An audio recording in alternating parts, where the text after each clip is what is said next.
дэгээ барьж яваа штэ. Дэгээр барьж яваа. Та ном барайл биднэрт хичээл заах гэдэг юм. Та 2009 онд ард түмэнд хангалттай хичээл заасан штэ. 20,000 хувьсагчгээл үндэсний телевизээр ард түмэнд бүгдэнд нь хичээл заасан. Тэр 2019 онд ноогдлаа шиг амгсан тэр хаана вэ? Ард түмэнд таны хичээлийг хангалттай сонссон. Тэгээ тэр хаана вэ?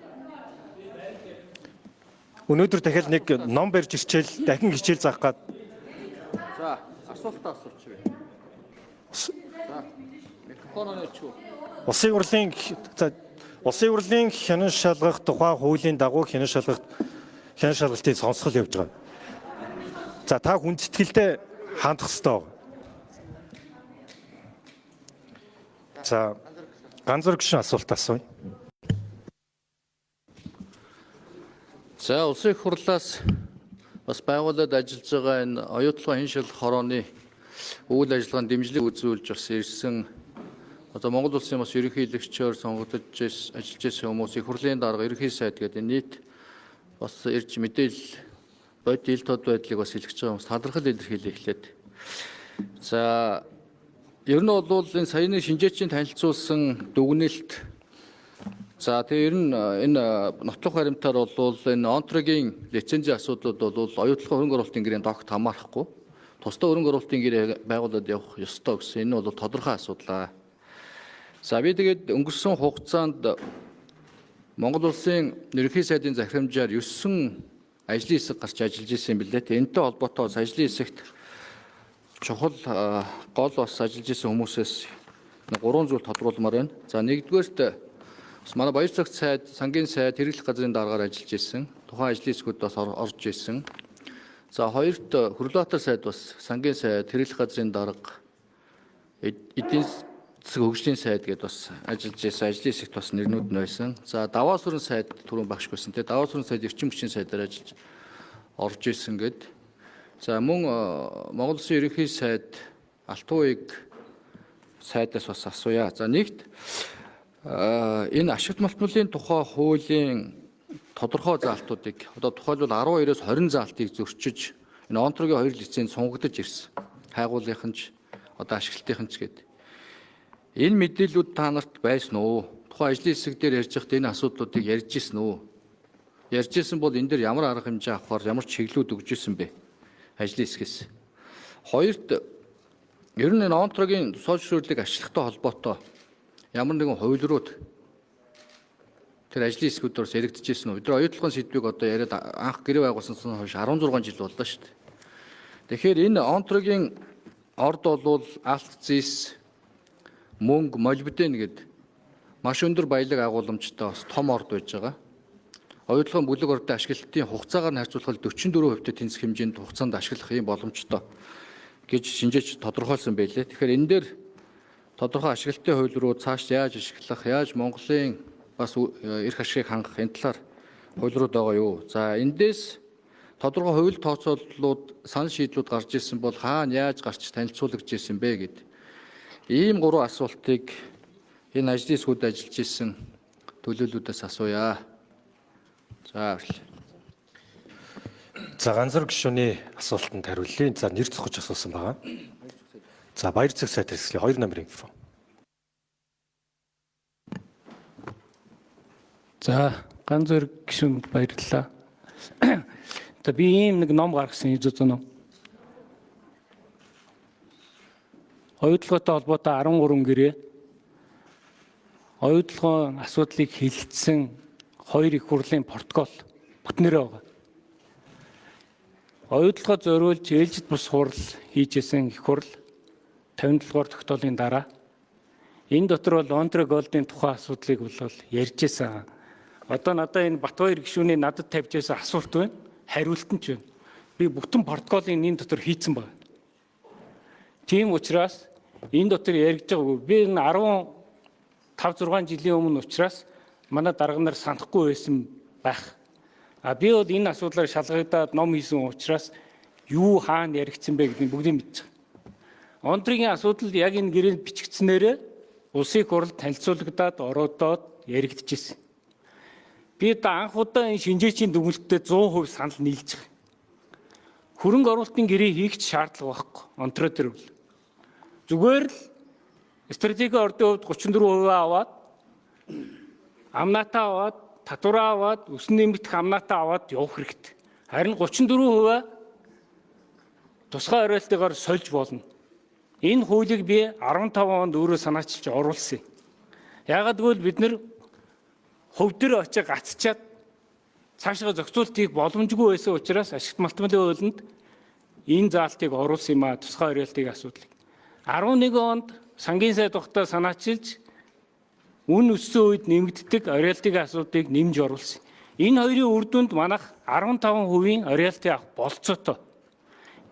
Яг тэр үед ярьжсанаар бол нэг оройлтын орлогын албан татврын 4%-тэй тэнцдэг. Ийм боломж бол байгаа. А зардлыг бол хянахад маш хэцүү. Дандаа өсөж байгаа. Бид нар бол үнэхээр уул уурхайн улс биш учраас ийм хүндрэлүүд цаашаа гарнаа. Ийм их хэмжээний хөрөнгө оруулалтууд орноо. Энэ дээр нь хяналт тавих ёстой гэдэг асуудлыг л байнга тавьдаг. Тэгэхээр манай засгийн газрын алдаанууд нь юу вэ гэхээр өөртөө ажиллаа хариуцахгүй урдлал руугаа чихээд идэг. Үе үеийн засгийн газар хийгээл явах ёстой. 9 онд энэ гэрээг байгуулсан, 11 онд сайжруулсан, нэмэлт хийгээд 15 онд дубан гэрээгээр муужруулсан. 19 онд сайжруулсан. Ингээд би одоо энэ 25 оны энэ одоо төр хорооны үр дүнгээр бол сайжрах байх гэж ингэж найдаж байгаа. Монголчууд нэг тал болж ажиллах хэрэгтэй. Тэгэхгүй өөр дотроосоо дандаа буруутан хайгаад хүний ич болоо яваад идэг.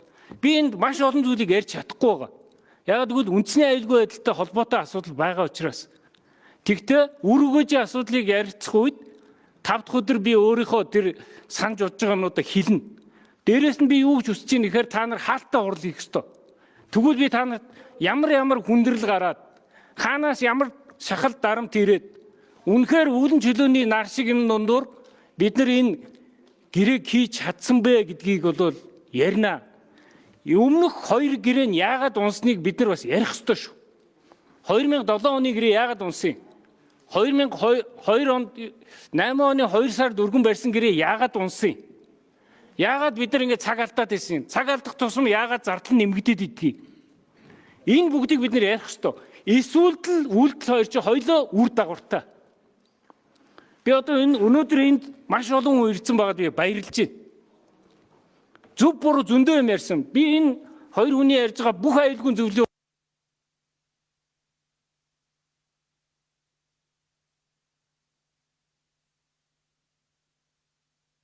За уучлаарай, энэ гараа өргөж хариулж болохгүй маа. Тийм учраас би өгөөгүй. Өөрөө хариулъя гэд гар өргөж болохгүй. Гишүүн асуулт асууснараа дэгийн үеийн тухай хариулах эрхүүсэж байгаа. За 2 минут 2 микрофонд нэмэлт тодруулъя 1 минут. За онтрогийн асуудал яагаад энэ хөрөнгө оруулалтын гэрээн дээр яригдахгүй вэ гэхээр тухайн үед Онтро гэдэг компани хайгуулын лицензтэй л байсан. Монголд хөрөнгө оруулаагүй байсан. Энэ компани нэрийн өмнөөс OTLC тухайн үеийн Ivanhoe Mines Inc гэдэг компани хөрөнгө оруулдаг байсан.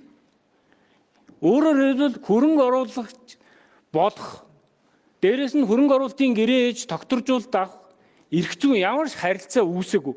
Энийгээ ч өөрсдөө илэрхийлээгүй байхгүй юу? А зөвхөн энэ хөрөнгө оруулалтын гэрээн дээр заагдсан хитгэн заалт нь бид нар оюу толгой компани тэрний цаадах хөрөнгө оруулагчид таатай боломж олгож өгөх үүднээс та хоёрын хооронд хийсэн гэрээг чинь Монгол Улсын засгийн газар ойлголоо хүлээж авлаа л гэдэг ийм заалтыг л 15-ын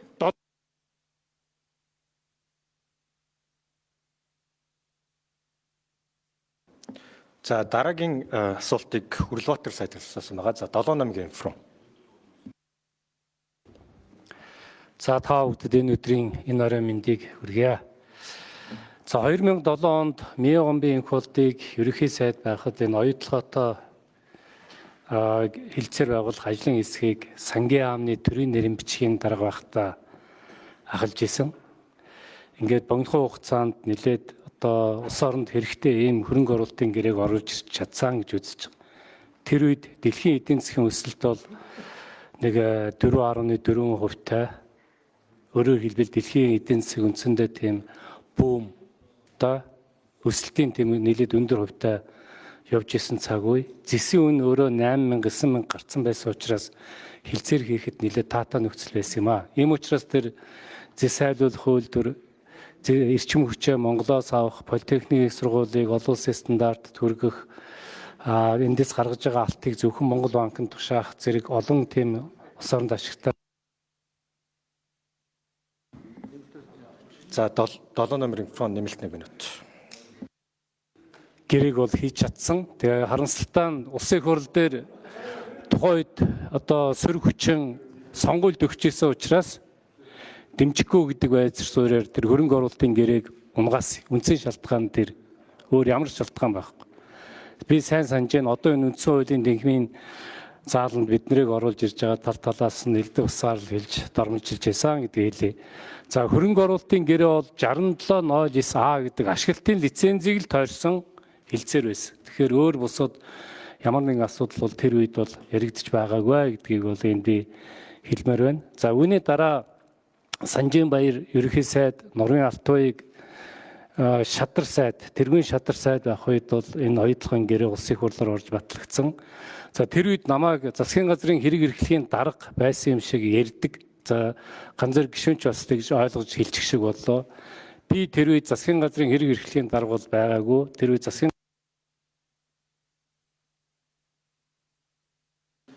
За 7 номерын микрофон нэмэлт 1 минут. За сүүлийн. засгийн газрын хэрэг тэр үед засгийн газрын хэрэг эрхлэх газрын даргаар долгор гэдэг хүн ажиллаж байсан гэдгийг хэлээ. Тэгээд Санжин Баяр ерөнхий сайдтай, Нурын Алтуй шадар сайдтай энэ засгийн газар тэр хөрөнгө оруулалтын гэрээг байгуулж авах үед бол дэлхийн санхүү эдийн засгийн томоохон хямрал одоо тулчсан. Дэлхийн эдийн засгийн өсөлт өөрөө хасах 1.3%-тай. Зэсийн үн өөрөө 3,000-аас доош орчихсон. Асар хүнд үед энэ хоёр хүн байжгаад аман энэ хөрөнгө оруулалтын гэрээг улсын хурлаар оруулж иж батлуулж байсан юм шүү. Гэхдээ би бол тэр гэрээнд нийлд оролцоогүй сул их хурлын гишүүн байсан гэдгийг та бүдэд хэлье. Онтрэ энд янз бүрийн байгаагүй. За дараагийн асуулт Даваас өрн сайд байсан. За 5 номерын микрофон. Долоотаас асуусан тий. Тодруулахаар л явж шүү дээ. Онтой долоотаас асуусан. Ер нь энэ хөрөнгө оруулалтын гэрээний асуудал дээр бол тухайн үед одоо ашиггүй байна гэдэг талаас нь бол эсэргүүцэжсэн цөөхөн гишүүн байсны нэг нь бий л дээ. Тэгээ өнөөдөр бол амьдралаар энэ бүхэн нотлогдож байгаа. Энэ ордыг одоо 2010 оны тэжүүгээр авч үзэх юм бол тэр алт цэсийг нь яг одоогийн зах зээлийн ханшаар тогтоох юм бол 400 гаруй тэрбум долларын орд байгаа байхгүй юу? За гэтэл 21 оны байдлаар би аль ёсны тоол хэлье. Аудитын газрын гаргасан тайлангаас харахад байна шүү дээ. Монгол улс 1.3 тэрбум долларын татвар өгөөд ашиг хүртсэн байна. Гэтэл Rio Tinto тэгээд зээлийн хуулын бусад тэгээ менежментийн төлбөр гэдгээс 10.1 тэрбум доллар. Манайхаас 8 дахин 9 дахин их ашиг хүртсэн байгаа.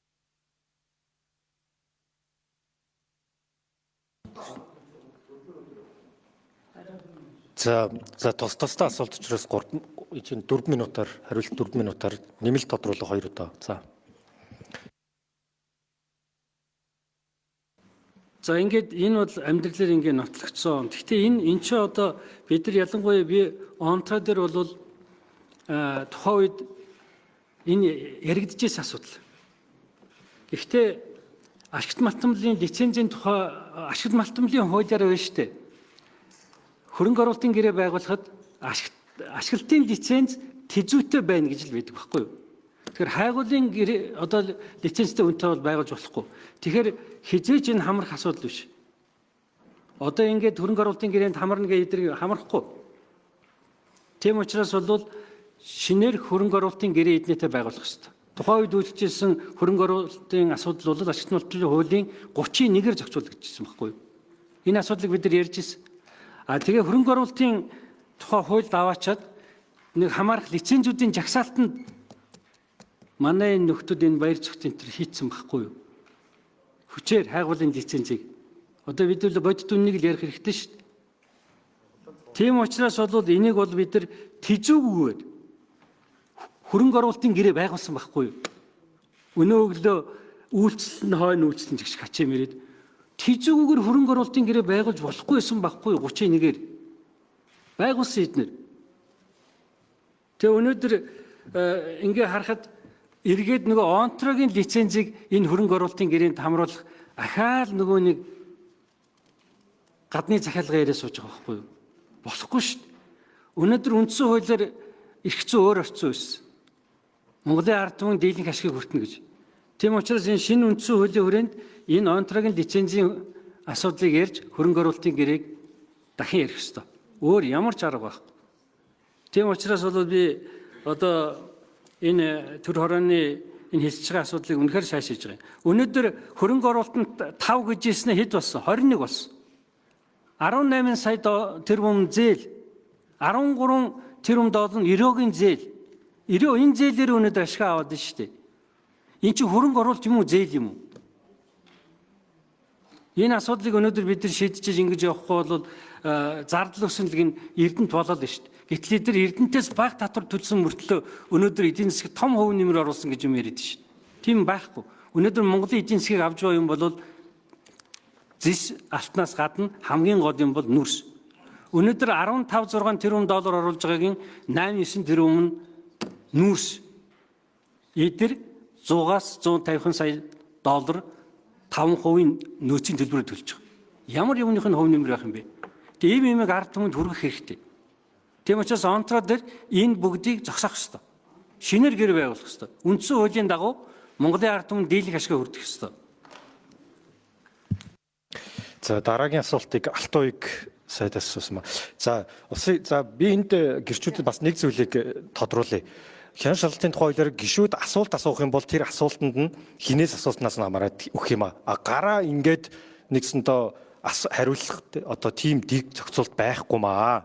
Дэг зохицуулт байхгүй. За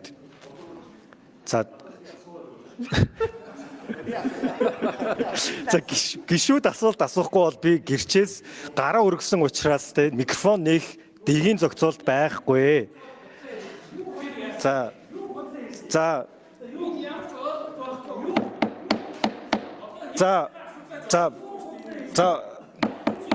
гэрчүүд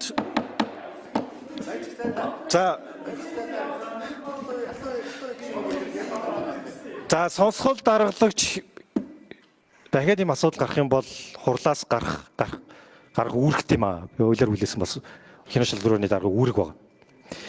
Дахиж ийм явдал битгий гаргаараа. Энэ хяналт шалгах төр орны сонсгол өөрөө мэрэгжлийн түвшинд явах хэрэгтэй. Бид нар энэний ард түмнийг мэтгэлэхээр хангаж байгаа. Тийм учраас та бүхнийг хяналт шалгах төр орны сонсголд болон энийг сонсголыг үзэж байгаа үзэгчдэд хүндэтгэлтэй хандахыг хүсье. За 1 номерын микрофон. За ганц зэрэг гишүүний асуултанд хариулъя. Түрүү манай гаавыг сайд энэ дээр их чухал юм хэлсэн шүү дээ.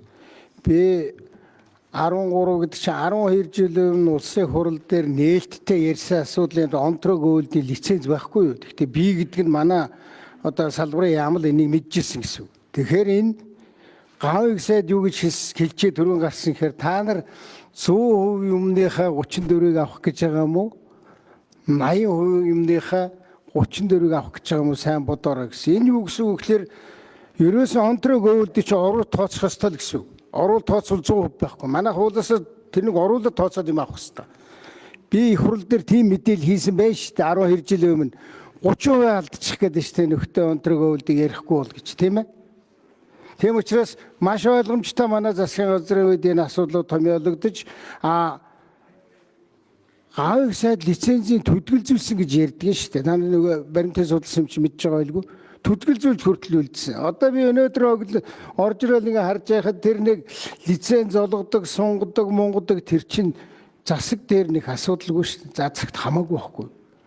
Тэр ямар юм лээ? Кадастр нэг алба байдаг штэ. Уул уурхаа. Тэрний чиглэлээр л явагдаад байгаа. Тэр хүмүүсээс та нар тодорхойлж сайн асуух хэрэгтэй. одоо ашиглалтын лицензийн хугацаанд болцсон юм уу, болоогүй юм уу, өгөх ёстой юм уу, өгөхгүй юм уу, хайгуулыг хязь ашиглалт болгохыг гээд чөтгөрн детальтай гэдэг шиг тэр хаваар бас асуудлууд байгаа байхаа. Би тэрнийг бол мэдэхгүй байна. Манай засгийн газрын хувьд бол ганцхан санаа зовдөг байсан. Наад хөрөнгө оруулалтын ингээ хоос нэмэгдээд байхаар бидний ногдлоо шиг авдаг хугацаа хоошлоод байна шүү дээ. Жишээлх юм бол одоо сүүл бол Дубан гэрэгээд яриад байгаа. Бидний үед бол Дубан гэж байгаагүй учраас тэрнийг манай нөгөө хөрөнгө оруулагчдад юу гэж томьёолдог байсан гэхээр энэ гүний уурхайг ашигламаар байна. Гүний уурхайг ашиглахын тулд хөрөнгө оруулалт хэрэгтэй байна. За ийм юм бол миний үед маш их олон янзын шугамар хэлэлцээрийн байдлаар, шахалтын байдлаар янз бүр ирж ирсэн. Бид нар бол нэг л юм асуудаг. Тэгээ яри, хөөрий. Та нар маань байна шүү дээ. Хичнээн хэмжээний тэрбум доллар оруулах гэдэг. Нөгөө нэг анх 5.1-ийг оруулаад тэгэл тэндээсээ үйлдвэр байна босоод тэндээсээ мөнгө олоод цаашаага өргөтгөлөө хийнэ гэсэн яасан. Та их хурал дээр оруулсан хуулийг зөрчих гээд байна шүү дээ. Тэгэхээр нэмэлт хөрөнгө оруулалтыг засаг шийддэг.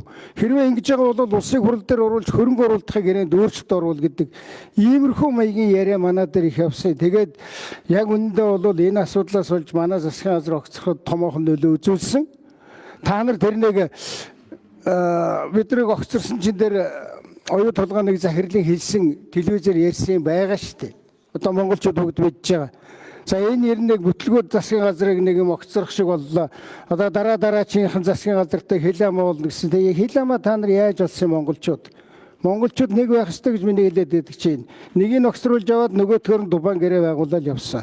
Ингэснээр чинь нөгөө гүний уурхайн хөрөнгө оруулалтын маш өндөр зээлүүд нэмэгдээд бидний ингээд авсан зээл нь их хүүн өндөр ингээд өрнөдөл явж байгаа. Ийм юм бид нэр ойлголцож зогсоох хэрэгтэй. Би харин энэ ял чалгалтын сонсголуудаа та бүхний зохиолж байгаад их баяртай байгаа. Би баг хамгийн түрүүнд очно гэж хэлсэн. Жаахан зүгээр нөгөө минутчин бага болохоор жаахан тэгсээ уучлаарай. Тэгээ одоо сайхан дэлгэрэнгүй яриад энэ одоо ерөнхийлөгч их хурлын дарга ирсэн байгаа маш их олзуурхууштай зүйл шүү. Тэгээ хэдүүлээ жаахан минут сануудын сунга та нар нас оноож асуугаад жаахан явуулаад тэгээ ярмаар. За жаргалан гишүүнийг нэмье. За ганцрог гишүүн тодруулъя. За миний асуултын гол зорилго бол одоо энэ онтрогийн 2 лицензийн зөвхөн хойд хүйгээгээд ордын хэсэг байгаа зэснэ гэж байгаа. 3 эрдэнэттэй тэнцүү. 2.5 цагаан суургатай тэнцэх хэмжээний нөөцтэй нэг л лиценз дээр ирж байгаа. Тэгэхээр энэ оюутлогын анхны тэзүү хийгдээд явж байхад энэ ордууд энэ хоёр орд хоёулаа тэзүүд нь орцсон явж исэн бэлээ.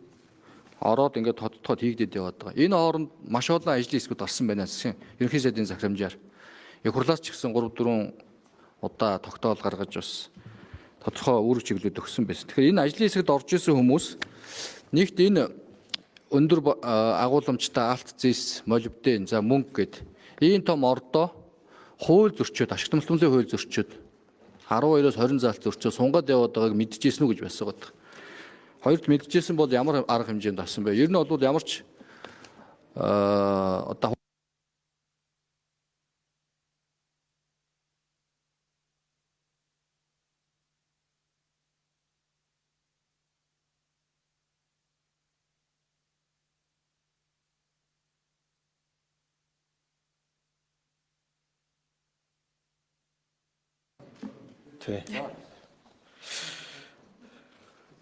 За ганцрог гишүүн тэгэхээр байхгүй л. За ашигт малтмал хариулж чадахгүй мэл ч өглөөж ингээ асуусан мэдэхгүй гэж байна. Хууль зөрчөөгөөс суугаад байгаа юм чи. Яг эднээс нөгөө яг тэр ажлын асуудлыг нарийн ярьжсэн. За ганцрог гишүүний асуултанд хариулах яг хүн байхгүй байна. За Баярбатар гишүүний микрофоныг өгье. За орой минь төргийа. Монгол улсын ерөнхийлөгч их хурлын дарга ерөнхий сайдаар сонгогдож томилогдож ажиллаж байсан хүмүүс маань өнөөдөр бас төр хорооны хуралд ирсэнд бас талархаж байна. Иргэд бас эндээс их зөв үнэтэй мэдээллийг бас олж авах болов уу гэж би бас харж байна. Үндэсний аюулгүй байдлын зөвлөл 50-аас дээш хувийг эзэмшсэн тохиолдолд энэ гэрээг байгуулах боломжтой гэж тухайн үед хуралдаж хэлэлцэж протокол үлдчихсэнийг сая Үндэсний аюулгүй байдлын зөвлөлийн 2 гишүүн маань хоёулаа зэрэг нотлолоо. гэсэн хэдий чинь үндэсний аюулгүй байдлын зөвлөлийн бодлого хэрэгжээгүй. Нөгөө хуулийн заасан 34% маань Монгол улстай буцаад 34% өөр болж ирсэн. Байгалийн баялгаа бид нар гадагшин зөөгөөд идэг. Монголын талын өрн нэмэгдээд идэг. Гэтэл өнөөдөр иргэд ногдол ашигла нэгт өргөж авч чадахгүй байж байгаа. Мэдээж тэнд олон хүн ажлын байраар хангагдаж, олон аж ахуй нэгжүүд хамтран ажиллах гэрээгээр бас нэг орлого олоод амьдарч байгаа зүйлүүд бол сайшаалтай зүйл байгаа. Ойлгоход төсөл дээр. Тэгэхдээ өнөөдөр энэ том байгалийн баялгаа бид нар энэ том төслийг хэрэгжүүлж байгаа тохиолдолд Монголын нийт иргэд өнөөдөр энэ ногдол ашиг авах ёстой гэдэг хатуу зарчим. Тэгэхдээ өнөөдөр энийг авах боломж нь ч бүрдээгүй байна. Цаашдаа ч хязээ авах нь мэдэгдэхээргүй нөхцөл байдал дээр өнөөдөр бид нар хуралдаа сууж байна. Магадгүй энэний хариуцлагыг хизээ нэгэн цагт хэн нэгэн хүлээх бах уу. Одоо зүгээр энд ирээд бас загинж өрөөд тахнаас утгагүй бах уу баяр зах цайтаас. Нэг ном үзүүлээд бас тэгээд нэг загнаад тахнаас утгагүй бах. Тантай бол нас шууд холбоотой л асуудал гэж би харж байгаа. За дараагийн нэг асуудал энэ тэзүүтэй холбоотой асуудлыг даваа сүрэн сайдныг түр ороо ахалж ирсэн та тий. Энэ тэзүү чи 15 оноос хойш ерөөсөө шинжлэгдэж батлагдаагүй байгаа юм. Тэгэхээр энэтэй холбоотой тайлбарыг одоо та өгмөр. Нэг. Хоёрт би яг одоо энэ төрийн 3 өндөрлөг дээрээс нь энэ Хөрлөтөр сайд бас анх тэр 2007 онд өргөн барьсан нэг хөрөнгө оруулалтын гэрээний төсөл байгаа. 2008 онд буцаагаад татсан. Тэр их сайн төсөл байсан гэж одоо ярьдیں۔ Шинжээчнэр ч үзэж байгаа. Та ажлыг нахалж яасан. Өнөөдрийн мөрдөгж байгаа хөрөнгө оруулалтын гэрээнээс бас юугаараа илүү давуу байсан юм гээд бас нэг зөв ойлголтыг би 1 минут авчи. Зөв ойлголтыг өхөн зөв болов гэж би бас харж байна. За дараагийн асуудал одоо би яг урагшаа харж яриа гэж бодож байгаа. Сая шинжээчийн дүгнэлтэн дээр бол хөрөнгө оруулалтын гэрээнд онтрэ хамаарахгүй гэдгийг бол олон нотлох баримтаар хэлчихлээ. За тухайн цаг үед гэрээ байгуулах нөхцөл байдал дээр хилцжсэн хурлууд, протоколуудад онтрэ огт яригдаагүй гэдгийг та бүхэн маань сая хэлчихлээ. Сая шинжээчийн дүгнэлтэн дээр юу гэж харсан бэ гэхээр Rio Tinto онтрэ 2 хамтран ажиллах гэрээ байгуулж хөрөнгө оруулалтын зээл олгосон 6.5 өвтэй. Хайгуул хийгтэн. За 1 минутаа сонгоод авчи. За Баярбаатар гишүүнд нэмэлт 1 минут. Гэтэл онтрэ 20%, Рио 80% хамтран ажиллах гэрээн дээр. За бид нар 34% гэж яриад байна. 20%-ийн нь 34% гэж зэмших гэж байгаа юм уу бид нар? Хэрвээ тэгэхээр бол эн чинь 100% гэж тооцох юм бол 6%. Энэ бол одоо шилдэг л өөр шүү бүр. Нэг гуй дагаж хүзүү гэдэг шиг. Оюу толгойн том төслөө дагуулад бид нар онтраг өгөх гэж байгаа юм уу? Тэгээ ингээ шахаа суугаад байж болох юм уу? Тэгэхээр энэ эргэлзээг нэг ярилвэн. Дээр нь онтроо чинь ийм том төсөл хэрэгжүүлэх тийм чадaltaй компани юм уу? Бид нар хилцээ хийвэл Rio Tinto бол чадaltaй баг. Онтроо чинь ангаараа ингээд энэ төслийг хэрэгжүүлэх тийм чадaltaй компаниг мөн үү гэдэг асуултыг би асуумаар байна. За Баярбаатар гишүүн бас нэлээд олон асуулт асуулаа. За дутаах юм бол та хэлээрэй. За За энэ хоёр ерөнхийлөгчөөс эхлэе. 3 номерын микрофон. За баярлалаа. За тэгэхээр энэ сая баяр цагт сайд биднийг бас зарим юм мартаад ашиг гэж байна. Аюулгүй байдлын зөвлөл дээр онтрыг асуулт ерөөсөө яригдаагүй шүү. Тэр утгаараа би аюулгүй байдлын зөвлөл дээр онтрыг асуулт яригдаагүй гэж би хэлж байгаа юм. Их хурл дээр яригдсан байх бол би үгүйсэхгүй. Тэр протокол дээр байгаа бол тэр протокол дээр байгаа. Аюулгүй байдлын зөвлөл дээр зөвхөн энэ оюутлахын хөрөнгө оруулалтын гэрээний тухай асуудал яригдсан гэдгийг бол би баттай хэлж байна. Тийм учраас л одоо онтрын өөрөө аюулгүй байдлын зөвлөл дээр хөрөнгө оруулалтын гэрээ батлахад бас яригдсан. Тэр утгаараа одоо дахиад хөрөнгө оруулалтын гэрээ байгуулъя гэж хэлж байгаа бол тэр бол үндэслэлгүй шүү гэдгийг бас хэлчихье гэж. За хоёрдугаарт бол тэр аюулгүй байдлын зөвлөл дээр бид нар бол их нухацтай авч үзсэн юм аа нэг хэдэд дахин. Инх бол ерөнхий сайдын үед байсан асуудыг бид нар буцааж ирсэн. Бас л одоо сэтгэл санаанд хүрэхгүй байна гэж. Тэгээ сүүлд нь баяр ерөнхий сайдын үед бол сайн манай Дэмбэрэл дарга ярьлаа. Нилээн нухацтай тийм одоо аюулгүй байдлын зөвлөмж гаргасан.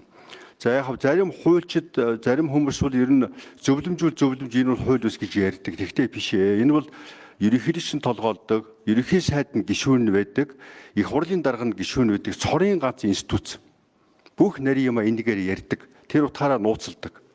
Тийм учраас энийг одоо тийм зүгээр зөвлөмж энийг бол тоохгүй байж болно гэж ерөөсөө бити яриараа гэж та бүхэндээ хэлмээр байна. Энэ бол бүр хуулиас илүү хүчтэй ийм одоо бичиг баримт гаргадаг байгууллага шүү гэж. За бусад орондоо жишээ нь бол бас л тийм байдгийн байна лээ. Яг хууль гаргадаггүй ч гэсэн тэр зөвлөмж нь өөрөө ерөөсөө тэр хуулиас илүү ийм бодлогын баримт шиг байдаг учраас бол заавал барьдаг.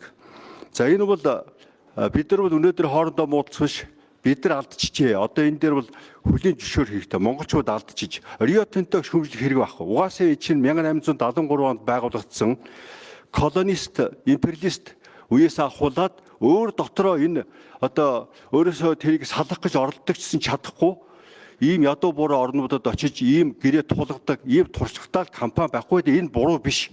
Харин тэр орон өөрөө тэр компанийн тавьж байгаа тулгаж байгаа гэрээг хүлээж авах үгүй гэж дээрээ шийдэх ёстой. Тэгэхээр бид нар бол тийм дархлаа сул байж.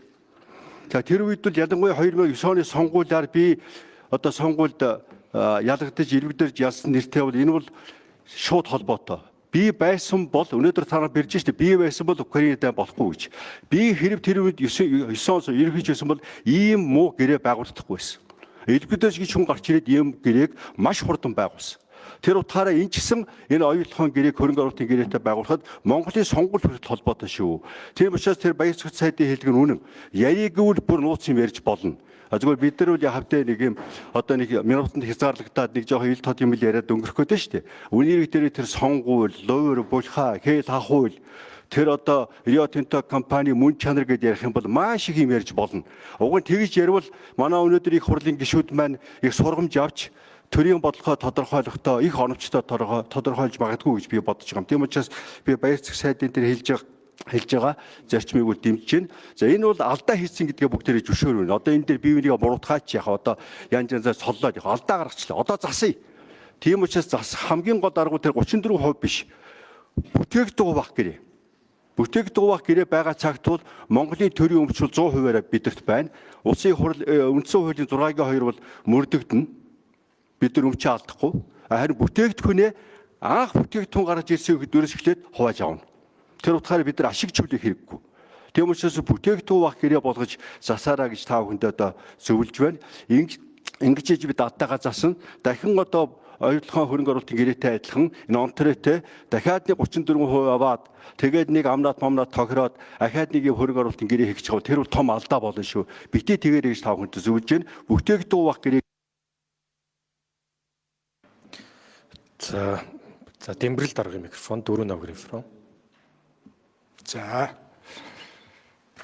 энэ онтрогийн тухай их хурлаар яригдлаа гэхэд улсын их хурл засгийн газрын мөн хууль санаачлагч өргөн мэдүүлсэн тохиолдолд тэр асуудлыг авч ярьдаг зарчимтай.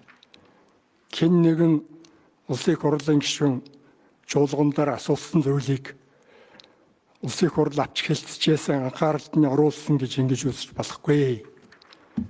Энэ онтрогийн асуудал бол жиж. Харин энэ ажлын хэсэг төр хорооны шийдэх асуудал. За энэ ер нь энэ одоогийн энэ яваад байгаа зүйлд Монголын тал их ашиг муутай юм шиг, Монголын талын эрх ашиг хангагдаагүй юм шиг санхүү эдийн засгийн үр дүн гарч байна. Энэ асуудлыг бол ер нь энэ бидэнтэйгээр байгуулсан компаниудтай ярилцах ёстой шүү. Нухацтай ярих ёстой. Одоо жишээлбэл би энд нэг жишээ уншия. Энэ надтай уулзсан Аянхаа манцын ерөнхий захирал Джон Маккейн, дэд ерөнхийлөгч нь Джон Погнани. За энэ хүмүүс бол ямар одоо гой үг бидэнд хэлжсэн билээ. Монголын эрх ашиг хангагдана. Өдөрт бараг 100 тэрбум шахуу хөдөр боловсруулчин. Дэлхийд 3 том үйлдвэрийн нэг. Бид бол маш сайхан гэрээ байгуулаад та нарын өмнө тавьчлаа. Энийг шийдэж өгөөч. Монгол энээс хохирохгүй гэж. Одоо Монгол их л хохирсон байна шүү дээ. энэ үеийн захирлуудын ингэж хэлжээж гэрэ байгуулдаг цаашаа очиод өөрийнхөө орлогыг одоо бүрдүүлж авт юм шиг байна. Биднийг хохироож шít. Бид чинь бас тэгж яривал зэсийн үйлдвэр байгуулах хүрэх төвшөнд хүрсэн өдий зэсийн баяжмлаг бараг 50-60 жил ашигласан эрдэм эдлэг чадвартай ард түмэн шүү. Бид зүгээр мөнгөндөө боогдсон орчин үеийн хамгийн сайн технологиг оруулж магадгүй гэдэг. За нөгөө талаар 3 дахь орнуудын бас дэлхийн сайн технологитой ийм компаниуд байх нь зүйтэй гэсэн бодлого барьсан болохоос биш. Тэр гэрээгээ хоёр талдаа бие биендээ хууль зөрчсөн юм хийчихэд хэрэгэл хийж явах ёстой ч юм биш. Хэрвээ хууль зөрчигдсөн байх юм бол энэ гэрээний асуудлын хоёр тал хоёулаа хариуцах ёстой шүү. 16 жилийн дотор менежмент хийчихэд ямар үр дагавартай бидний өмнө энэ эрдэнэтойгоо нөхдүүд энэ тайлангаа хамгаалах гэдэг байгаа. Муухай ба шүү дээ. Монголыг хохироочаад өөртөө санхүүгийн зөнд махинац хийсэн юм уу? Тэгээ 34% нь авах гээд өнгөлзөөд байдаг. Тэрний бас дэмжиж зарим хүмүүс цаагуур наагуур үг шургуулад байдаг. Ийм байж болохгүй. Монголын төр нэгдсэн бодлоготой явж ирж байгаа. Энэ асуудлаар. За Хүрлбаатар сайд дараагийнх. Алтууйг сайд 1 номерын инфо. За ер нь Дэмбэ даргыг их хурлын дарга байхад ч гэсэн бид нэр их ойлголцол явж байсан. Ер нь би тэгээд дахиад нэг хэлж जैन Дэмбэ даргатай яг санал нийлдэг нэг асуудал. Бид нар өөрөө нэг баг байх хэрэгтэй байхгүй монголчууд. Одоо та нар яг амьдрал дээр энэ дундуур яваад гарсан хүний хувьд хэлэхэд гадныхантай нэг байлдан дотныхантайгаа нэг байлдан штэ. Яа одоо сая эдгээр хаалттай хийгээд штэ. Тэгвэл би зөндөө юм ярьж өгнө.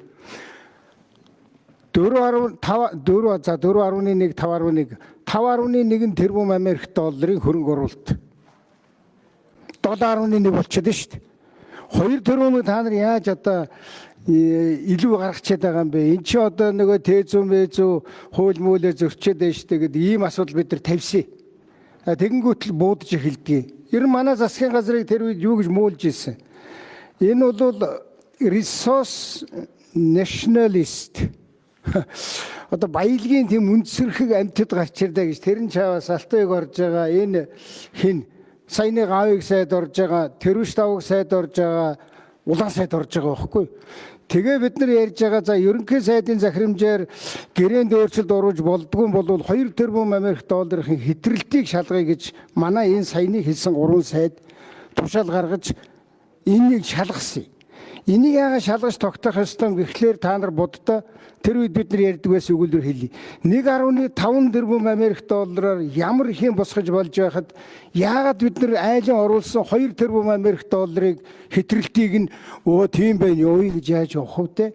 Дахиад энэний чинь нэмчихээр энэний чинь зөвшөөрчгөр бидний дивиденд буюу ногдлоо шиг авдаг он жилүүд хойшилсаар байдаг.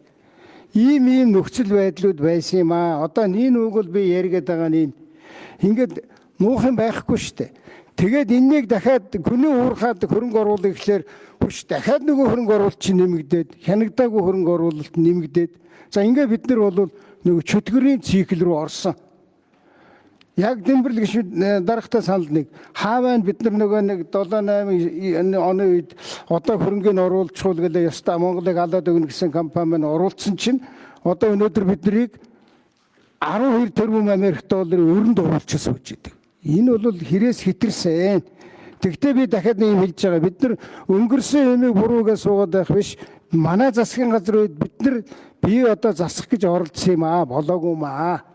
Тэгэхээр дараагийн засгууд нь яах гэж юуг засах гэж оролдсон юм. Одоо ингээд үлгэр яриад 12 жилийн дараа онтрог өөлдөг яриад байдаг ийм улс, ийм төр, ийм засаг, ийм их хурл, ийм хүмүүс баймиргүй байна. Тэгээ өнөөдрийн энэ бол энэний үр дүнд би гарах байх гэж бодож байна. Ямар ч байсан онтрог өөлд хэлэхгүй болох байх. Тэр чинь манай баялаг байхгүй. Одоо ингээд нэг лиценз гэдэг цаасны цаана л ерөөсө баялагуудыг чинь аваад байна шүү дээ. Тэгээд тэр цаасыг хэдээр зарж байна? 10 сая доллар зарж болж байгаа үстэй. Ийм нөхцлүүдээ сайхан ярьчвал монголчууд бол тэр ерөнхийлөгч шилбэгд орж энэ их хурл дээр орж ирээд би ерөнхий сайд байгаа ярьсан ярианаас монголчууд за монголчууд шимэхэд улсын хурлын гишүүд дийлэнх нь нэг ойлголттой болсон байхгүй. Нэрээ бас буруу зөрөө зөндөө хийгдсэн юм байна. Бидний нэг засах нь зүйтэй юм байна. Үнэн юм байна гэж харамсалтай нь тэр 13 оны 2 сард болсон. 13 оны 6 сард ерөнхийлөгчийн сонгуул болсон. Ингээд дахиад бодоо болсон байхгүй. За даваалсан гишүүн 5 номерын микрофон. Тийм, манай төр хороогоор нэг яригдсан асуудал бас 2015 онд тэжүүд өөрчлөлт оруулсан асуудал байсан байхгүй юу? Тэгэхээр ирээдүйн компани анх одоо энэ хөрөнгө оруулалтыг хийхдээ хөрөнгийн биржээр тэр одоо анхны тэжүүгээ боловсруулад 2010 оны тэр дүнгээр бол 45 сая тонн зэсийн баяжмал 22.7 сая тонн зэс. Тэгээ 1800 тонн алт байна гэд ингээд 4 тэрбум гаруй доллар бирж дээр босгочоод манад 4.1-ийн зээлцсэн байхгүй өндөр үүтэй. Манай хөрөнгөөр мөнгө босгочоод тэрийг зээлцсэн гэсэн. Гэтэл энэ тэжүүгээ 2015 онд өөрчилсөн. Тэрийг отгочлоо гэж нөхрөөсөн. Ингээд манайхан нөгөө зөвлөлөөр оруулаад баталсан байхгүй. Тэгээ би энийг бол бид тухайд буруу гэж энийг бас өөрчлөөч ер нь тэжүүгээ битгий өөрчлөөд гэдэг асуудал ярьсан. Яагаад гэвэл 15 оны тэжүүд нөгөө 22.7 сая тонн байсан зэш чинь 11 сая тонн болоо буурсан. Нөгөө алт чинь 1800-350 болоо буурсан байхгүй юу? Одоо батлуулах гэдэг. Зэс чинь бүр 8.7 сая тонн болсон байна. Алт нь 243 тонн болсон. Яагаад ингэж ийм үү гэж. Би хардж байгаа шүү. Бид нар гаргаж байгаа баяжмлынхаа дотор байгаа алт зэсний агуулмж молибдын бус төр 21 газрын хоолоймын бүр огт тооцохгүй байгаа. Алт зэснийхаа агуулмжийг сайн тогтоож чадахгүй байгаа. Тэгээ эцсийн юу гэж хэлэх гэж байна вэ? Баахан тэжүү гаргаж ирчээд 1800 тонн байгаагүй мөлий нэг мөнгө босгосныг биш байгаагүй мөлий 240 тонныг л авсан шүү дээ гэж байна. Энийг бид нар маш анхааралтай харж тэр тэжүүний өөрчлөлт гэдэг юмыг тэр дубаад хийсэн зөврөөр хийцэн байхгүй юу? Уг нь тийх ёсгүй. Хөрөнгө оруулалтын гэрээг байгуулна гэдэг чинь тэжүүд үндэслэж байгуулах хэрэгтэй байхгүй юу? Манай тэр хуулийн дээр байсан бид ашигт малтлын хуулийн 31 дээр байсан. Тэжүүд үндэслэж чинь гэж. Тэжүүг хийцэн байхгүй юу? Тэгээ дараа оных нь 10 оны 3-4 сард тэжүүр батлагдсан. Тэр энэ дээрээс бид нар нэлээд анхааралтай хандаж энэ тэжүүний өөрчлөлт гэдэг юмыг ярихгүй болохгүй. Өнөөдөр эдний менежментийн төлбөр авж байгаа 6% манай авж байгаа татвараар авж байгаа ашигтай тэнцэж байгааг л та нар бодож байна. Тэгээ 21 оны байдлаар үндэсний аудитын газрын гаргасан санал дүгнэлтийг 5 хүн танилцуулсан шүү дээ, тийм ээ. Тэгэхэд манай авсан ашиг нь татвараар авсан ашиг нь эдний менежментийн төлбөртэй зүйчж байгаа юм. Гэтэл өөрөөсөө тэр зээл мэйл гээд элдв юмараа авсан юм эдгээр чинь зээл зуучлсны хураамж гэж аавна шүү дээ. Дубаагаар зээл зуучлсны хураамж гэж аавна. Тэгэхээр бид нар төр хороон дээр тухайн үед дубаан гэрээ хүчингүй болгох шийдвэрийг хурал гаргасан. Төр хороо гаргасан 103 дугаар тогтоолоор их хурал бас гаргасан. Тэгэхээр их хурал Монголын төр болвол дубаан гэрээ хүчингүй болгосон. Тийм учраас одоо яах ёстойг бол бид нар энэ зээлийг хүчингүй болгох, тэр хүүг тооцохгүй байх, тэр хураамжуудыг авахгүй байх, энэ юмуудыг хийх ёстой. Энэ бүгдийг хийгээд бид нар тэр хуучин анх хөрөнгө оруулалтын гэрээ байгуулсан тэжүүн дээрээ явахгүй болохгүй. Тэр дубаан гэрээ хүчингүй болсон учраас бид хэд 2015 оны тэжүү гэдэг бол өөрчлөлт гэдэг бол хүчингүй. Дубаан гэрээ ч өөрөө хүчингүй учраас. Тэр хэдүүлээ бол тэр 2010 оны хөрөнгө оруулалтаа босгосон тэр тэжүүн дээр нь л ярьж явах хэрэгтэй асуудал. Тэгж явах болохгүй. Та нар бодлоо. 1800 тонн алтыг 243 тонн болгож болохгүй шүү дээ. Ингэж лөвөр хийж болохгүй шүү дээ.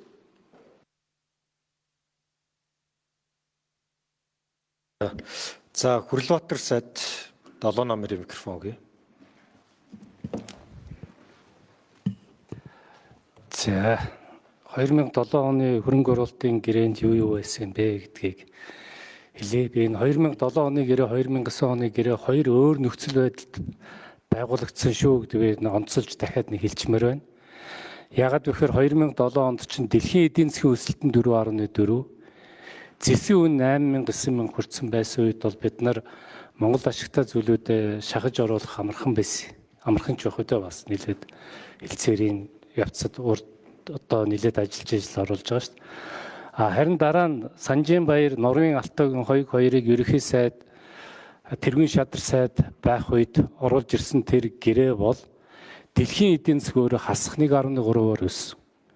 1930 оноос хойш хамгийн одоо дэлхийд ирэх одоо 2 дахь том хямрал болж исэн тэр үед оруулж ирсэн гэрээ юм шүү. Тэгэхээр ямар нэгэн гэрээг ярихын тулд бид нар тухайн үеийн нөхцөл байдлыг харж ярихгүй бол өнөөдрийн одоо зэсийн үн 11-12 мянган тонн, 11-12 мянган тонн хүрсэн үеийнхээр ярил айгүй буруу сонсогдод байдаг учраас би энд онцолж хэлмээр байна. За 2007 оны гэрээний дотор юу хэлсэн бэ гэхээр нэгдүгээрт нь энэ 34%-ийг үн төлбөргүйгээр Монголын засгийн газарт шилжүүлж авах заалт байсан. Үн төлбөргүйгээр. Яагаад 34% тэр үн төлбөргүйгээр авах боломж нь бүрдсэн бэ гэхээр нийтдээ тухайн үед оюутлогоо Авинхой Майнс энэ уурхаа дээр 400 сая долларын хөрөнгө оруулалт хийсэн байсан. Тэгээ 400 сая доллар зарцуулсан байсан.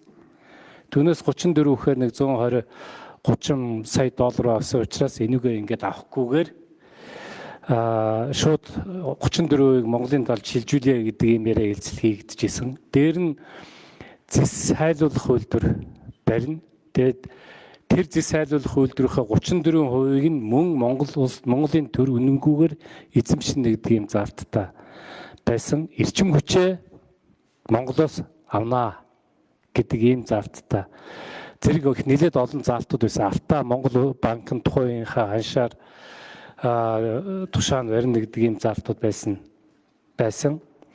Иймэрхүү гэрээнүүдийн нөхцөл байсан. Ингээд харамсалтай нь энэ чинь 2007 оны сүүлээр их хурл дээр орж ирээд тухайн сөрөгчин одоо шаардлагатууд бид хүмүүсүүдийн нэрийг хэлж болж байна. Гэхдээ хэлээ шаардлагагүй үстэй. Одоо хоёрын хооронд тус төрчсөр байтал энэ хөрөнгө оруулалтуудыг хөрөнгө оруулагч нараа үргээгээд өөрсдөө их поп болж хэд тодрох гэсэн орлогууд бас Монгол дэндүү байна шүү гэдгийг би хэлмээр байна. Тэгээд улс төрийн цэвэр улс төрийн шалтгаанаар энэ хөрөнгө оруулалтын гэрээг хэлцээгүй юм. Яг үнийг хэлэхэд тодрох, поп гэсэн яриануд бол сүйд нь гарч ирж байгаа. Монгол шиг хоёр том гүрний дунд байдаг улс бол энэ 3 дахь одоо орны хөрөнгө оруулалт бол монголчуудын үндсэн эрх ашигт, язгуур эрх ашигт бол хэрэгтэй шүү. Тэм учраас олсон олдоо баттгаад гарсан алдаануудаа засаад урагшаа явах нь бол бидэнд хэрэгтэй гэдгийг л би энд онцолж хэлмээр байна. Одоо нэг ухаантай үгнүүд олон хүн ярьж байна. Нин үгэлт би заримс нь яг иччихэж шүү. Улс орныхоо эрх ашгаа бас бодох хэрэгтэй. Бас тухайн үеийн нөхцөл байдалд ярьж исэн, хийж исэн үйлдэлүүдээ ч гэсэн бас санах нь зөв болов уу гэж бодож байна. За баярлалаа. За Баярбаатар гишүүн нэмэлт тодруулга. За баярлалаа. Ямар ч байсан өнөөдрийн сонсголт ирсэн улсуудын үр дүнд бол хөрөнгө оруулалтын гэрээнд бол онтрын хамаарахгүй байна гэдгийг олон талаас нь эхний ээлжинд ямар ч байсан бид нотолж чадлаа гэж харж байна. За баяр цагт дараагаас тэр нөгөө дөрөвний би асуултыг л асууя. Одоо яг энэ онтрегийн энэ РЯ 2-ийн хоорондоо хамтын ажиллагааны нэг 21 гэдэг нэг юм яваад байгаа юм байна. Манай 34% яг энэ 20 дээр нь байгаа мó, 80 дээр нь байгаа мó, эсвэл 100% дээр нь байгаа мó гэдэг талаас нь та нэг тодорхой хариулж өгөөч. Хэрвээ эн чинь 20 дээр байгаа гэдэг юм яваад байгаа байхгүй юу? Тэн дээр байгаа бол 100% гэж бодох юм бол манай талын Монголын талын эзэмших 6.8 болчиход байгаа. За 2 номерын микрофон. За баярлалаа. Одоо энэ хамгийн чухал асуудлыг хөндөж байгаа. Стратегийн ордын хувьд Монгол улсын их хурл өөрөө санаачилж болно. Эсвэл засгийн газрын санал болгосноор тогтоол гаргаад энэ 34% авах ёстой. Шууд одоо антрэ ресурсын 34%-ийг авах ёстой. 100%-аас 34% гэсэн үг шүү дээ.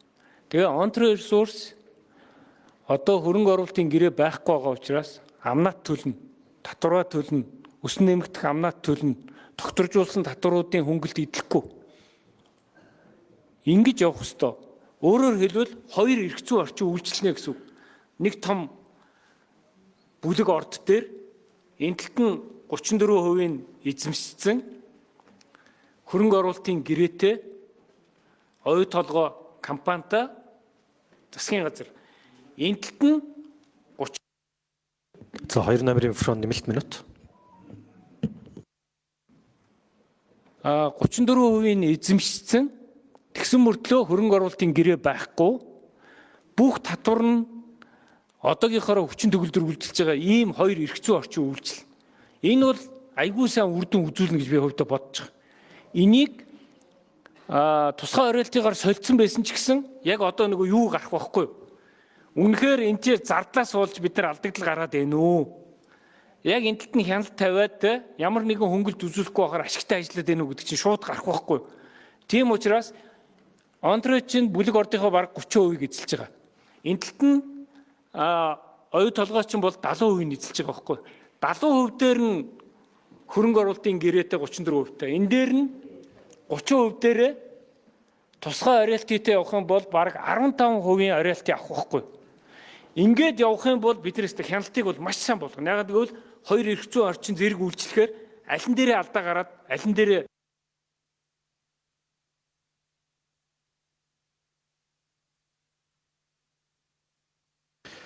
За жаргалан гишүүн асуулт асууя. За энэ сонсголын ард дээр оюутлогоо төслийн гэрээний нөхцлүүд сайжраад ерөн цаашдаа төслийн үр өгөөж нэмэгдээд явах ёстой гэж харж байгаа. За манай энэ төр хорооны сонсгол гэрчээр оролцож байгаа үеийн бас удирдлагуудаас үүнтэй санал нэгдэж байгаад бол баяртай байна. Тэгээ сая гэрчүүдийн хэлсэн ярьсан зүйлүүдийг дүгнээд харахад ямар ч байсан гэсэн улсын хурлын 40-р тогтоол 57-р тогтоол дээр монголчууд бол бид нар бүгдээрээ нэг талтай байгаа юм байна гэж ойлгоод байгаа шүү дээ, тийм ээ. Яг тэгэхээр энэ оюутлогоо төслөөс бол Монголын тал тодорхой хувь эзэмшээд явах нь зөв, өгөөжөө бол авах ёстой. Өнгөрсөн хугацаанд бол тодорхой алдаа дутагдлууд гарсан, ол дамжилтууд гарсан ч гэдэг бүгдээрээ хүлээн зөвшөөрж байна. Тэгээд үүнтэй холбоотойгоор энэ сонсголын дэгийг дараагийн өдрийн 10-12-ны өдрийн асуудлаар чинь бид нар санхүүжилттэй холбоотой маш нарийн асуудлуудыг ярина штэ. Тэгэхээр яг энэ дэгтэй холбоотой энэ минутуудаа бас нэг хурал даргалах чивтэйхэн зохион байгуулад тэгээд яг энэ завшааныг ашиглаад бид нар бүгдээрээ нэг сайн яриад авмаар байна. Тэгээд оролцож байгаа хүмүүс маань ч гэсэндээ байр суурьудаа бас нэг хилээд авбал хаанаа бас хэрэгтэй болов нэгцэн ойлголтод хүрэхэд зүг болов гэж харж байгаа. За тэгээд өнөөдрийн сонсголоос бол тодорхой үр дүн гарсныг бол сая бол ингээд зохон тэмдэглэж л ах шиг байна. Ямар ч байсан онтрей бол хөрөнгө оруулалтын гэрээний аль нэг тал биш. Тусдаа эрх зүйн орчин үүсэх ёстой гэж байна. За тэгээд оюу толгой онтрей JV-д хамаарах оюу толгойд ноогдох 80% эрх бол оюу толгой ХХК-гаар дамжаад манай талд бол бас ирсэн байгаа гэж ойлгож байгаа тийм ээ. Яг тэгэхээр оюу толгой ХХК чинь бид нар 34% ирж байгаа. Ашигтыг. За энэ дээр баяр цогт даргын хэлдэг шиг хоёр өөр эрх зүйн орчин үүсгээд явлаа гэж үзэхэд уулын ажлын төлөвлөгөө чинь бол нэг байна гэдэг байгаа шүү дээ. Тэгэхээр нөгөө нэг одоо юу гэдгийг зардлыг тооцоход хэр хүндрэл бэрхшээлүүд гарах вэ гэдэг бас нэг асуулт байна. Тийм ээ. Одоо яг тэр яаж тэр нөгөө нэг хоёр эрх зүйн орчиндөө хуваах уу гэдэг дээр ямар асуудал гарах вэ гэдэг асуулт байна. За бас нэг өмнөх юутай холбоотой нэг асуулт байгаа нь энэ 2008 онд байгуулагдсан Онтрей OCJV-гийн гэрээний хүрээнд Онтрей 20% ноогдох зардлаа ер нь яг яаж гаргасан бэ? Энэ зээлийн хүү мүү одоо яг ямар санхүүжилтийн нөхцөл байсан бэ гэдгийг би Риогоос тодруулмаар байна. Тэгээд саяны энэ асуудлуудтай холбоотой оюутлогоо компани тузад Монголын талыг төлөөлж байгаа энэ чи одоо Цэрэнбат гишүүн ирсэн байна, Баясгалан гишүүн ирсэн байна, төлөөлж одоо ажилласан хүмүүс яг энэ асуудал дээр одоо ер нь тузад дээр ямар яриа хэлцээрүүд болсон бэ? Та нар яг ямар байр суурьтай байгаа вэ? За баяр цогт дарга бас дахиад тодруулаад хариулчихвал сайн байна. Өөр тодруулж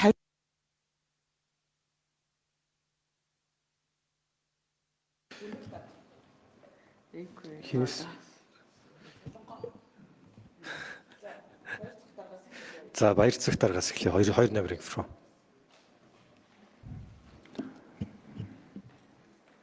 онтрой ресурс бол нэг ч төгрөг гаргахгүй байгаа.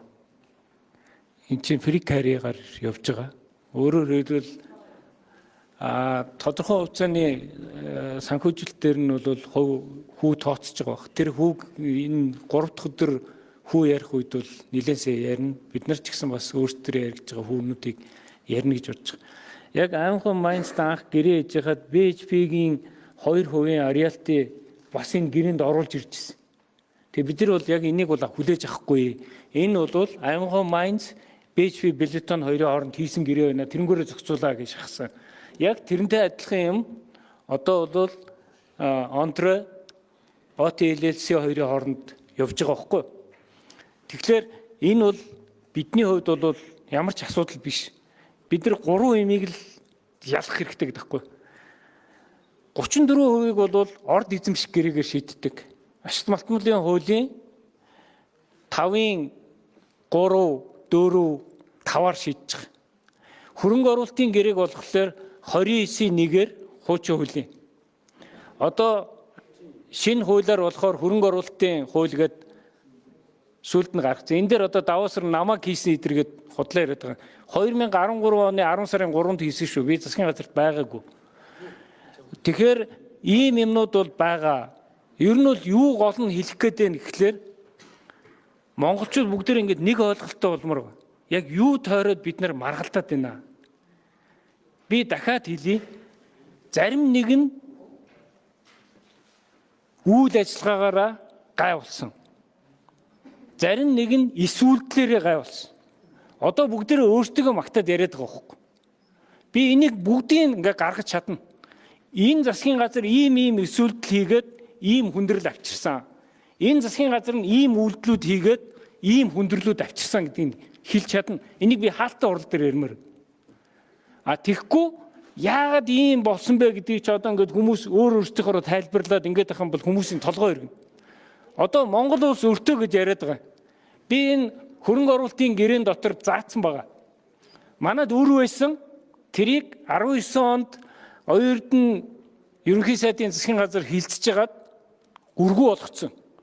Монгол улс юм уу Эрдэнэс оюу толгой өр бол байхгүй. Засгийн газар ч өр байхгүй. Одоо энэ санхүүжилт хийж байгаа асуудлыг 100% оюу толгой ХХК өөрөө хариуцна. Тийм учраас үрийн тухай ярьдаг яриа бол буруу шүү. Би энэ дотор санхүүгийн мэрэгчлээ хүмүүс байгаа байх гэж найдаж байна. Тэгэхгүй ингээд өр гэдэг үг заяа. Монголын өр гэдэг үг, Английн debt гэдэг үг хоёрын ялгаа бол асар зөрөөтэй шүү. Яагаад гэвэл санхүүгийн орчинд debt гэдгээр бүх санхүүжилтийг ярьдаг. Монгол хүмүүс өр гэдэгт юуг ойлгодог вэ гэхээр төлж чадхаа болцсон имийг өр гэж ойлгодог байхгүй юу? Тэрнээс эн чинь бол санхүүжилтийн хувьд зүгээр л санхүүжүүлэх хэрэгсэл. Энэ дотроо бид нар өөрсдийнхөө хөрөнгөөр санхүүжүүлсэн байна уу? Зээлээр санхүүжүүлсэн байна уу? Давуу эрхийн хувьцаагаар санхүүжүүлсэн байна уу? Санхүүжилтийн маш олон арга байгаа шүү дээ. Алийн хязгаарлал Монголд хэрэгтэй юм бэ гэдэг л ийм тухай асуудал. Одоо тэр 15-ын 7-гийн 8-д байгаа 80% заалт чинь бол зөвхөн ашиг хуваасан зүйл дээр нь л байгаа. Тэрнээс манайх 34% авчих юм бол тэн дээр ямар ч асуудал байхгүй. Энийг одоогийн их хурл, одоогийн засгийн газар хийх ёстой. За өөр нь хамаагүй юм шиг ярьчлаа л таа тэгэд. Чин хуулигчийн зээл 6 тэрбум үлдэгдэл байгаа. Тэрнийг хүүн хуримтлагдсан өөрөө 6 тэрбум болчих. Тэрнээс болоод бид нар таны нэг 2019 онд найдвартай он гэсэн ноглол шиг чинь байхгүй болсон байгаа даа шүү дээ. Тэрийг ойлгож байгаа те. За дараагийнх